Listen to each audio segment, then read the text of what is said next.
మీ business ఏదైనా మీ ఊర్లో promotion చేయాలంటే అది సుమన్ టీవీతోనే సాధ్యం. ఇప్పుడే సంప్రదించండి. ఒక పెద్ద ఆమె మనవడు ఇంట్లో ఉంటుండగా ఒక్కసారిగా దొంగతనం జరిగింది. దొంగతనంలో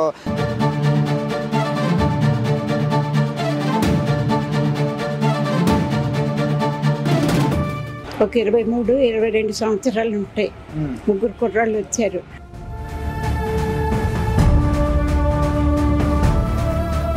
వెనకాతలే వచ్చి ముఖం మీద గుద్ది చేతులు కాళ్ళు కట్టేశారు. ఈరోజు ఆ క్రైమ్ సీన్ అంతటికీ కర్త కర్మ క్రియ ఇంటి దొంగ. ఆ ఇంటి దొంగ ఎవరంటే ముఖం మీద గుద్ది చేతులు కాళ్ళు కట్టేశారు. చేతులు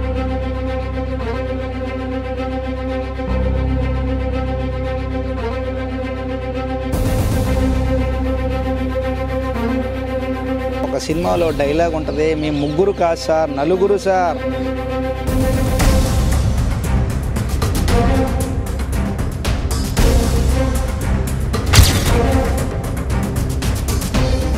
right, welcome to Suman TV. నేను మీ చందు యాదవ్. ప్రస్తుతం విశాఖ ఇందిరానగర్ కంచరపాలెం, విశాఖ హైవేలో ఉంటుంది కంచరపాలెం దగ్గర ఇందిరానగర్ 5 ఉంటుంది. ఆ 5లో ఒక పెద్ద ఆమె మనవడు ఇంట్లో ఉంటుండగా ఒక్కసారిగా దొంగతనం జరిగింది. దొంగతనంలో చాలా వరకు డబ్బులతో పాటు బంగారం కూడా పోయింది. కట్ చేస్తే ఇంటి దొంగను ఈశ్వరుడైనా పట్టుకోలేదంటారు. ఈరోజు ఆ క్రైమ్ సీన్ అంతటికీ కర్త కర్మ క్రియ ఇంటి దొంగ. ఆ ఇంటి దొంగ ఎవరంటే ఆ ముసలామె, ఆ పెద్ద ఆమె మనవడే. ఆ రోజు మీడియాతో కూడా మాట్లాడాడు. సో ఆ పెద్ద ఆమె మనవడే ఈరోజు ఈ దొంగతనం అంతటికీ కూడా కారకుడు అయ్యాడు. అసలు ఏంటి ఈ క్రైమ్ని ఏ విధంగా ఛేదించారో విశాఖ నగర పోలీసులను అడిగి మరింత సమాచారం తెలుసుకునే ప్రయత్నం చేద్దాం. సో అయితే ఈ దొంగతనాన్ని ఫస్ట్ నుంచి కూడా క్లియర్గా అబ్జర్వ్ చేసి దాన్ని క్రాక్ చేసినటువంటి టీం ఏదైతే ఉందో ఆ టీం దగ్గర ఉన్నాం. అసలు ఈ దొంగతనం ఆ ఆలోచన అసలు ఆ మనవడికి ఎట్లా వచ్చింది, ఆ మనవడు చేసాడనే ఆలోచన అసలు వీళ్ళకి ఎట్లా తట్టింది అడిగి తెలుసుకునే ప్రయత్నం చేద్దాం. సార్ చెప్పండి, నిజంగా ఈరోజు ఇంటి దొంగను ఈశ్వరుడైనా పట్టుకోలేదంటారు, కానీ మన విశాఖ పోలీసులు అయితే పట్టేసుకున్నారు. సో అసలు మనవడే చేసాడనే పాయింట్ ఆఫ్ వ్యూ మీకు ఎట్లా వచ్చింది? కరెక్టేనండి. ఇంటి దొంగ అంటే వాడిని ఫస్ట్ డే మేము ఆ ఇంటి వాళ్ళని కూడాను వాళ్ళు పోయిన బాధలో ఉన్నారు, గట్టిగా వెరిఫికేషన్ చేయడానికి కూడా అవ్వలేదు. ఎందుకంటే మళ్ళీ మావైపోతే మేము మళ్ళీ మమ్మల్ని సస్పెక్ట్ చేస్తారనే ఉద్దేశంతో మేము చేయలేకపోయాము. అంటే నార్మల్గా వాళ్ళ స్టేట్మెంట్స్ రికార్డ్ చేసుకున్నాము, డీప్గా ఇంట్రాగేషన్ చేయడానికి అవ్వలేదు. ఎందుకంటే వాళ్ళు మాకు డైవర్ట్ చేయడం జరిగింది. వాళ్ళు నార్త్ ఇండియన్ గ్యాంగ్ లాగా హిందీలో మాట్లాడినట్టు వాళ్ళు అంతా ముసుగులు ధరించుకొని రావడం, హిందీలో మాట్లాడడం, వాళ్ళ వే ఆఫ్ డూయింగ్ అఫెన్స్ కూడాను నార్త్ ఇండియన్స్ చేసినట్టు. సో టోటల్గా డైవర్షన్ చేసి ఈ ఎవరైతే ఈ మనవడు కూడాను అదే విధంగా చెప్పడం జరిగింది. మాకు వచ్చి మమ్మల్ని కొట్టారు, మమ్మల్ని ఈ విధంగా బంధించారు, టేప్తో కట్టేశారు, వైర్స్తో కట్టేశారు అని చెప్పడం జరిగింది. సో ఇది నార్త్ ఇండియన్ గ్యాంగ్ అని చెప్పి అటువంటి డైవర్ట్ చేశారు. చేసిన తర్వాత మేము అన్ని రకాల angles CP sir and DCP sir instructions తోటి నా బ్యాచ్మేట్ కంచరపాలెం ఎస్ఐ గారు మేమందరం కూడా టీం ఫామ్ చేసుకొని మేము ఫస్ట్ డే వీళ్ళు ఎప్పుడైతే హిందీ గ్యాంగ్స్ అన్నారో మేము అక్కడ వాళ్ళ షాప్కి హిందీ వాళ్ళు కొంతమంది షాప్ కోసం వచ్చారు. వీళ్ళకి షాప్స్ ఉన్నాయి. మేము మళ్ళీ ఆ షాప్ వాళ్ళందరినీ కూడా మేము వెరిఫై చేయడం జరిగింది. బట్ రూల్ అవుట్ అయ్యారు. సో సెకండ్ డే మళ్ళీ మేము ఫ్రెష్గా మళ్ళీ ప్లాన్ ఆఫ్ యాక్షన్ చేసుకొని వాళ్ళతో మాట్లాడి టోటల్గా ఒక ఫ్రెండ్లీ నేచర్లో వాళ్ళతో మాట్లాడి కంటిన్యూస్గా ఒక 2 hours పైగా పట్టింది. ఒక మెసేజ్ వాళ్ళు సేఫ్లీ ల్యాండెడ్ కోల్కతాను మెసేజ్ పెట్టుకోవడం జరిగింది. తర్వాత షేర్ చాట్ చూసేసరికి ఈ మెసేజ్ ఉంది. అక్కడి నుంచి మేము కొంచెం లీడ్ తీసుకురావడం జరిగింది. మెయిన్ ఏంటంటే వాళ్ళు బంధువుల ఇంటికి వచ్చినట్టు చాలా స్పీడ్గా ఇంట్లోకి ప్రవేశించడం. ఆ ఇల్లు లొకేషన్ కూడా ఎలా ఉందంటే మెయిన్ ఎంట్రన్స్ గేట్ రాకుండా రైట్ సైడ్ 50 meters చాలా ఒక్క మనిషి మాత్రమే వెళ్ళడానికి ఉంది దారి. సో ఆ దారి అంటే వీళ్ళు చాలా స్పీడ్గా లోపలికి వెళ్ళి బోల్ట్ విరగొట్టి లోపల ప్రవేశించడం అనేది చాలా సస్పీషియస్గా అనిపించింది. అంటే వాళ్ళంత స్పీడ్గా వచ్చారంటే ఇంట్లో ఎవరో వాళ్ళకి గైడ్ చేశారు ఒకటి, లేదు అంటే షాప్లో ఉన్నారు కదా ఆ షాప్ ఓనర్స్ కానీ వాళ్ళు కానీ గైడ్ చేసి ఉంటారు, లేదా ఇతని ఫ్రెండ్స్ అని గైడ్ చేసి ఉంటారని మేము సస్పెక్ట్ చేయడం జరిగింది. సో మొన్న బవేరి గ్యాంగ్ కావచ్చు, ఈరోజు కంచరపాలెం గ్యాంగ్ కావచ్చు, వన్ హ్యాండ్తో లీడ్ చేస్తున్నారు. సింగిల్ హ్యాండ్ గణేష్ అనొచ్చు, మిమ్మల్ని మారుపని అనాలి. సో ఈ కంచరపాలెం గ్యాంగ్ విషయంలో అసలు ఆ అబ్బాయే చేశాడు అని చెప్పి ఎట్లా తెలుసుకున్నారు? అసలు ఇన్వెస్టిగేషన్ ఫస్ట్ ప్రైమరీ ఇన్వెస్టిగేషన్ ఎక్కడి నుంచి స్టార్ట్ చేశారు?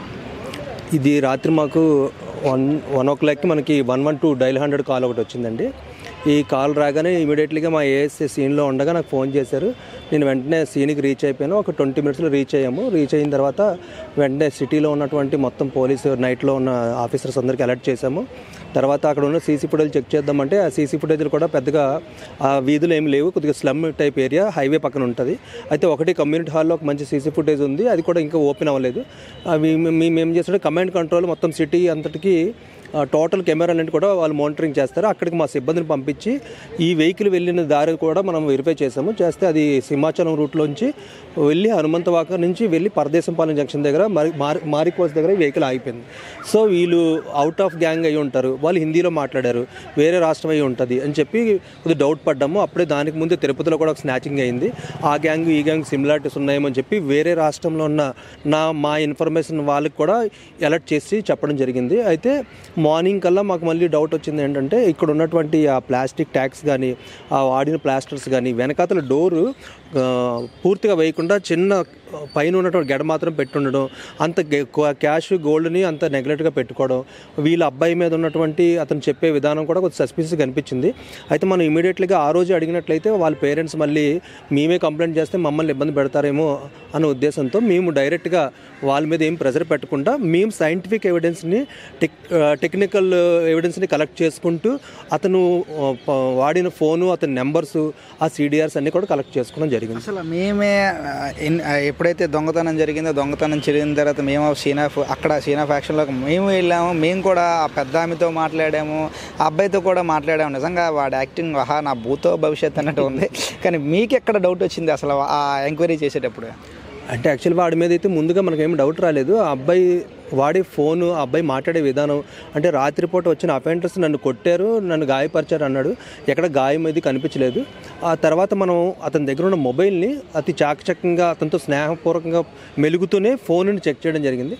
ఫోన్లో కొన్ని టేప్కి సంబంధించింది సెర్చింగ్ హిస్టరీలో దొరికింది. తర్వాత ట్యాగ్స్, ప్లాస్టిక్ ట్యాగ్స్ సెర్చింగ్ చేశాడు. తర్వాత మొబైల్లో ఉన్న చాలా మటుకు మెసేజెస్ అన్నీ కూడా డిలీట్ చేసి ఉన్నాయి. ఈ రెండు ఎందుకు ఆర్డర్ చేశాడు అనేది ఒక సస్పిషన్. ఎందుకంటే అది అఫెన్స్ జరిగిన ఒక 3-4 రోజుల ముందే ఈ ప్లాస్టిక్ టేపు, వైర్స్ కూడా వాళ్ళు ఆర్డర్ చేసుకోవడానికి సెర్చ్ చేసుకున్నారు. తర్వాత ఇవే వైర్ని అఫెన్స్ కోసం వీళ్ళు లోకల్లో ఉన్నటువంటి ఏదో షాప్ నుండి తెచ్చుకొని ముందుగా వాడుకుని పెట్టుకున్నారు. ఒక మెడికల్ షాప్ నుంచి సర్జికల్ మాస్క్, సర్జికల్ గ్లోవ్స్ కూడా వీళ్ళు ముందుగా సిద్ధం చేసి పెట్టుకున్న తర్వాత వీళ్ళంతా ఈ అఫెన్స్ చేశారు. ఇతని మీద మనకి డౌట్ రావడానికి కారణం ఏంటంటే, ముందు ఆ మొబైల్లో ఉన్నటువంటి ఒక మెసేజ్ చూసాం మేము స్నాప్చాట్లో, all are safe in Calcutta అని పెట్టాడు ఒక కోడ్ లాంగ్వేజ్లో. ఆ మొబైల్ రావడంతో ఆ తర్వాత మనకు ఒక 2 నెంబర్లు ఎక్కువగా డిలీట్ చేసి ఉన్నాయి. ఈ 2 నెంబర్ల యొక్క లొకేషన్స్ మనం చూసినట్టయితే ముందు విజయవాడ చూపిస్తుంది ఒకే దగ్గర. సో వాళ్ళు కూడా ఇందులో ఉంటారని చెప్పి మనం ఎంక్వైరీ మొదలుపెట్టి మన డేటాబేస్ ద్వారా మన సిపి గారు, మన డీసీపీ గారు మేడం, ఏసీపీ గారు వీళ్ళ ఆధ్వర్యంలో ఒక టీమ్స్ని ఫామ్ చేసి డేటాని తొందరగా కలెక్ట్ చేయించుకొని మేము టీం విజయవాడ బయలుదేరి వెళ్ళాము. ఈ క్రైమ్ జరగటానికి ఎందుకు కారణం? అసలు క్రైమ్ ఎందుకు చేశారు వీళ్ళు? వీళ్ళంతా కూడా ట్రేడింగ్లో వీళ్ళు ఇన్వెస్ట్ చేస్తుంటాడు. ఇప్పుడు ఎవరైతే మెయిన్ మనకి అక్యూజ్డ్ ఉన్నాడో అతను ట్రేడింగ్లో ఇన్వెస్ట్ చేస్తాడు. వాళ్ళ ఫాదర్ జీవీఎంసీలో గ్రేడ్ 2 కాంట్రాక్టర్, అతను బాగానే సంపాదించుకున్నారు. అయితే ఆ ఫాదర్ ఇతను ఇలా ట్రేడింగ్లో చేయడం, డబ్బులు లాస్ అయిపోవడం ఇవన్నీ చూసి వాళ్ళ ఫాదర్ ఇతనితో కూడా 2-3 సార్లు వార్న్ చేశారు, జాగ్రత్తగా ఉండమని చెప్పారు. వాళ్ళిద్దరి మధ్య కూడా సరిగ్గా సత్సంబంధాలు లేకపోవడం వల్ల ఇతను బయట నుంచి ట్రేడింగ్లో తెచ్చిన డబ్బులన్నీ పెట్టడం, లాస్ అయిపోవడం, ఇలా దగ్గర 20 లక్షల రూపాయల వరకు అప్పు చేశాడు. ఈ అప్పు వాళ్ళు ఎప్పుడైతే రోడ్కి 20 లక్షల అప్పు ఉందా, 20 లక్షల వరకు అప్పు చేశాడు. అందులో ఎవరైతే ఈ అఫెన్స్లో పాల్గొన్నారో అందులో షేక్ అబీ అని చెప్పి ఒక పర్సన్ ఉన్నాడు. అతను గీతంలో బీటెక్ చేస్తున్నాడు, 4th ఇయర్. ఇప్పుడు ఎవరైతే ఈ అబ్బాయి BBA చేస్తున్నాడు, ఇతను కూడా గీతంలో సెకండ్ ఇయర్ చదువుతున్నాడు. వీళ్ళిద్దరు ఫ్రెండ్స్, వీళ్ళిద్దరి మధ్య ఈ ట్రాన్సాక్షన్ జరిగాయి. 20 లక్షలు కూడా దగ్గర అతనే ఇతనికి సమకూర్చాడు. దానికి ఇంట్రెస్ట్లు కట్టలేకపోతున్నాడు. అప్పుడు ఈ ఫ్రెండ్స్, మిగతా ఫ్రెండ్స్ అందరూ కలిసి ఈ ఫ్రెండ్షిప్ని ఏదో విధంగా మనం గట్టిగా నిలబడాలంటే మనం వీళ్ళిద్దరికీ ఒకేసారి హెల్ప్ చేయాలి, దీనికి ఏం చేద్దామని ప్రణాళిక రూపొందించుకున్నారు. సో వీరిని ఎక్కడ మనం ఫైండ్ అవుట్ చేసాం? వీళ్ళని ఎక్కడ ఫైండ్ అవుట్ అంటే, మనకి మొబైల్లో ఉన్నటువంటి డేటా ఆధారంగా ఇతను ఏదైతే కాల్స్ డిలీట్ చేశాడో ఆ నెంబర్ని మనము సెర్చ్ చేయడం మొదలుపెట్టి దాని లొకేషన్స్ తీసుకున్నాం. దానికి వీళ్ళకి ఉన్నటువంటి చాటింగ్స్ చూసాము. ఈ చాటింగ్స్ చూసిన తర్వాత ఇతనే ప్రైమరీ సస్పెక్ట్ అని చెప్పి మనం డౌట్ఫుల్ ఇక్కడ మీరు వెళ్ళి వాళ్ళని పట్టుకునేటప్పుడు వారు ఏ ప్లేస్లో ఉన్నారు? మనం పట్టుకునేటప్పటికి వీళ్ళు హైదరాబాద్ రీచ్ అయిపోయారు. హైదరాబాద్లో వీళ్ళని మనం పట్టుకొని తీసుకొచ్చాం. ఈ క్రైమ్ కేసులో మొత్తం ప్రాపర్టీ అంతా మనం రికవరీ చేసాము. టోటల్ ప్రాపర్టీ ఎంతైతే 12 తులాలు గోల్డ్ పోయిందన్నారో టోటల్ గోల్డ్ రికవరీ చేసాము. మనకి వీళ్ళు 50,000 రూపాయలకి క్యాష్ మనకు పోయిందని చెప్పారు. మనం ఒకటి వీళ్ళు వెరిఫై చేస్తే 2,10,000 రూపాయలు ఉంది. అది కూడా వీళ్ళకి సంబంధించింది. అది కూడా మనం ఈ కేసులో చూపించి అది కూడా కోర్టు ద్వారా వాళ్ళకి హ్యాండ్ ఓవర్ చేస్తాం.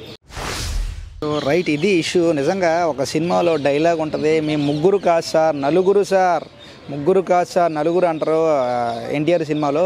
సో నిజంగా ఇక్కడ మనం సీసీ ఫుటేజ్లో చూస్తే క్రైమ్ సీన్లో ముగ్గురే కనిపించారు, కానీ 4వ వాడు మాత్రం ఇంట్లోనే ఉన్నాడు. ఆడే ఇంటి దొంగ. ముగ్గురు మాస్క్ వేసుకుని ఉంటే 4వ వాడు ఇంటిలోనే మాస్క్ ఇప్పి హ్యాపీగా తిరుగుతూ ఉన్నాడు.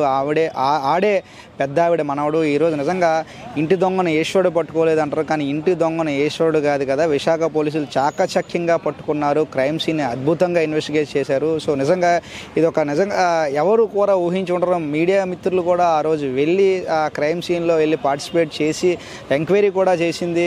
ఆ ఎవరైతే ఉన్నారో ఆ మనవడితో కూడా మాట్లాడింది. ఎటువంటి డౌట్ కూడా రాకుండా వాడు ఏం యాక్ట్ చేశాడు, అబ్బాబాబా సూపర్ రా నాన్న అని యాక్టింగ్. సో మరిన్ని లేటెస్ట్ అప్డేట్స్ కోసం చూస్తూనే ఉండండి సుమన్ టీవీ. వీడియో జర్నలిస్ట్ రవితేజతో చందు, సుమన్ టీవీ విశాఖపట్నం.